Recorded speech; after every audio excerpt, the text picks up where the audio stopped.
কে রং করাবেন ভাবছেন? আমাদের টিম যাবে আপনার বাড়ি। জিরো ডাউন পেমেন্ট ইএমআই-তে হোম পেইন্টিং করুন আর পেয়ে যান 5 বছরের লিখিত ওয়ারেন্টি।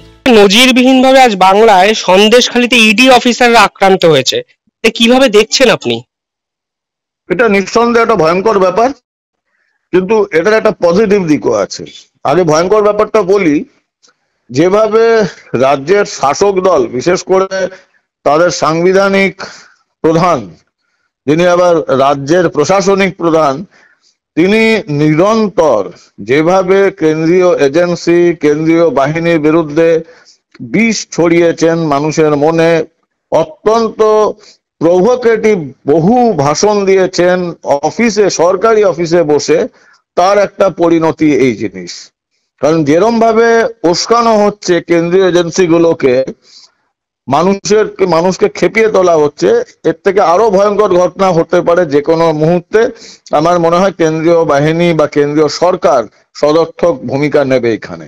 দ্বিতীয়ত আরেকটা যে পার্টটা, এটা তো একটা ন্যাচারাল ব্যাপার, একটা সিলভার লাইন রয়েছে যে এরা ভয় পাচ্ছে। কেন ভয় পাচ্ছে এটা তো পরিষ্কার দিনের মতো। তো সেই ভয়টা কিন্তু একদিক দিয়ে ভালো, যেটা ওই হিন্দি সিনেমায় বলা হয় যে ये डर मुझे अच्छा लगता है, तो ये डर हमें भी अच्छा लग रहा है। আর আমি নিশ্চিত কেন্দ্রীয় সরকার এবং আদালত এই ব্যাপারে যথাযোগ্য ব্যবস্থা নেবে। কারণ এই তদন্তগুলো আদালতের মনিটরিং এ হচ্ছে, সেখানে তদন্তকারী সংস্থার উপর আক্রমণ কিন্তু সরাসরি আদালত অবমাননার ব্যাপার, এবং এটার জবাব পশ্চিমবঙ্গ সরকারকে, পুলিশকে, অ্যাডমিনিস্ট্রেশনকে দিতে হবে। দার্জিলিংয়ে চা বাগান ঘেরা কমলালেবুর গ্রাম সৌরিনীতে এবং দাওয়াইপানিতে ঘরে বসেই কাঞ্চনজঙ্ঘার দৃশ্য উপভোগ করতে আড্ডাহাট হোমস্টে বুক করুন 9836499678 নম্বরে। কিন্তু ওখানে কেন্দ্রীয় বাহিনী মজুদ ছিল, কেন্দ্রীয় বাহিনী কার্যত অসহায় হয়ে দাঁড়িয়ে থাকলো। কেন্দ্রীয় বাহিনীর অব্লিগেশনটা এক্ষেত্রে কতটা ছিল?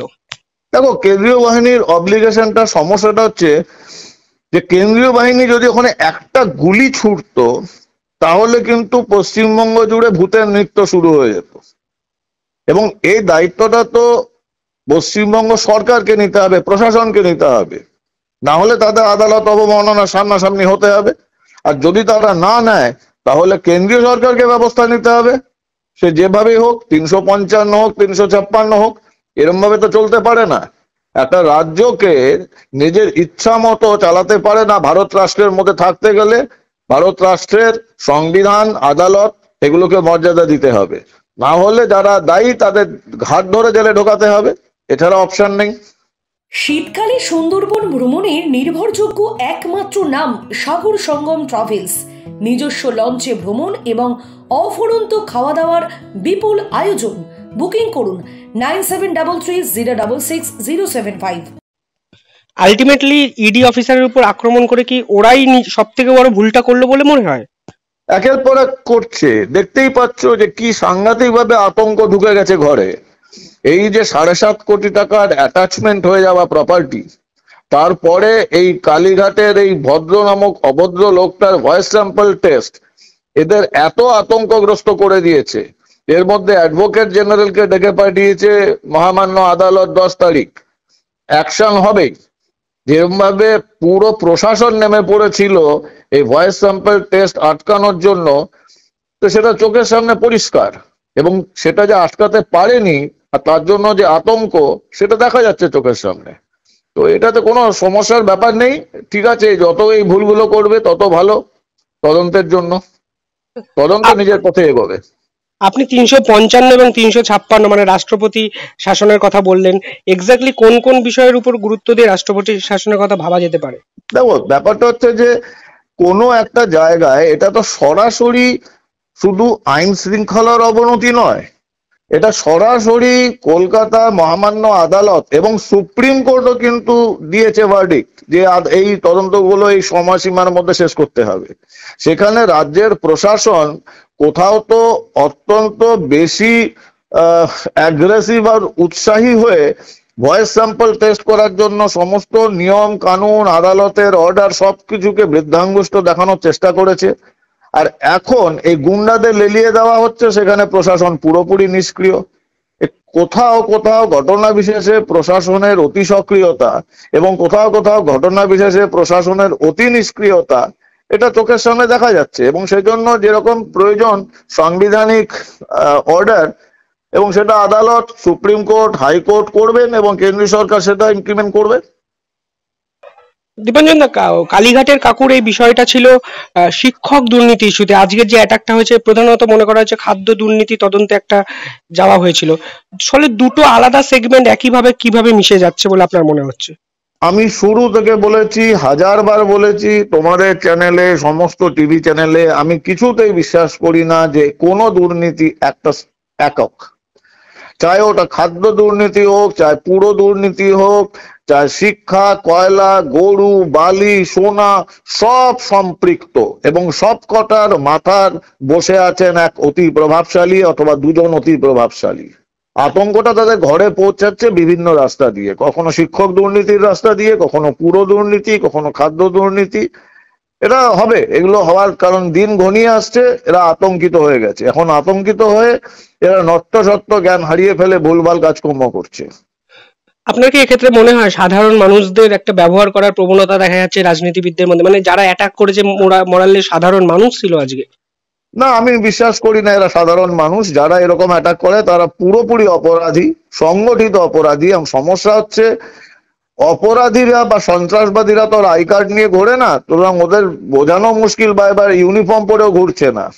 ওদের আইডেন্টিফাই করা মুশকিল যে ওরা সাধারণ মানুষ নাকি সংগঠিত অপরাধীদের দল সাধারণ মানুষের ছদ্মবেশে করছে। এবং আমার মনে হওয়ার কোনো জায়গা নেই, এটা বহু আর্কাইভের হচ্ছে সমস্ত চ্যানেলে, তোমাদের কাছেও হবে, কিরকম ভাবে রাজ্যের সাংবিধানিক প্রধান প্রকাশ্যে উস্কিয়েছে উনি কেন্দ্রীয় বাহিনী, কেন্দ্রীয় এজেন্সিগুলোর বিরুদ্ধে। তো সেটাও তো আমরা দেখেছি। নির্বাচনের সময় বলেছিলেন দা বটি খুন্তি যা আছে তাই নিয়ে কেন্দ্রীয় বাহিনীকে ঘেরাও করুন, দরকার পড়লে মহিলা গঠিত কেসে ফাঁসি দিন। এগুলো একজন সাংবিধানিক প্রধান তার অফিসে বসে বলেছেন। ব্যবস্থা নেওয়া উচিত আদালতকে, এবং আদালত নেবে। শুভেন্দু অধিকারী একটা টুইট করেছেন যে যারা অ্যাটাক করেছেন বা যাদের বাড়িতে ইডি সিবিআই গেছিল, কার্যত রোহিঙ্গা নামক একটা শব্দ ব্যবহার করেছেন, যে ওরা অনুপ্রবেশকারীর দল। আলটিমেটলি এটা কি একটা বড় সমস্যা বলে মনে হচ্ছে আপনার?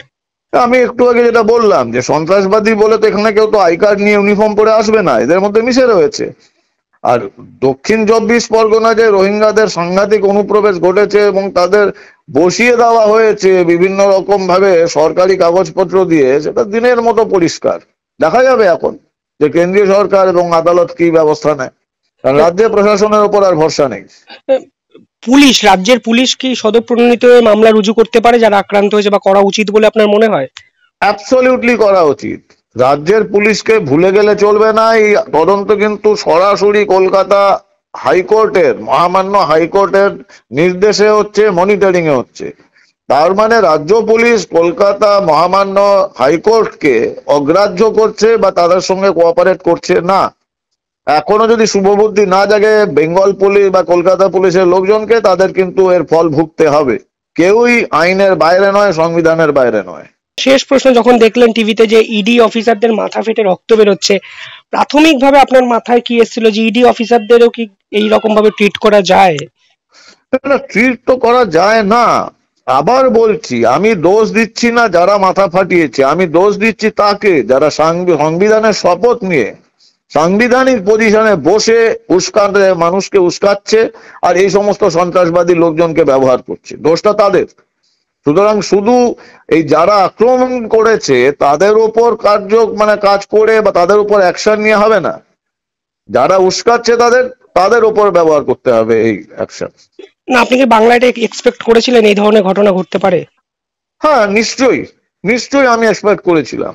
তোমার কি মনে হয় যে 10 বছর ধরে একটা প্রাতিষ্ঠানিক রূপ দেওয়া ভারতবর্ষের, স্বাধীনোত্তর ভারতবর্ষে এবং স্বাধীনোত্তর বাংলায় একটা তুলনাহীন যে দুর্নীতি হয়েছে, সে দুর্নীতির মাথায় সংবিধানের শপথ নেওয়া সর্বোচ্চ লোকজন যারা বসে আছেন তারা চুপচাপ বসে থাকবেন?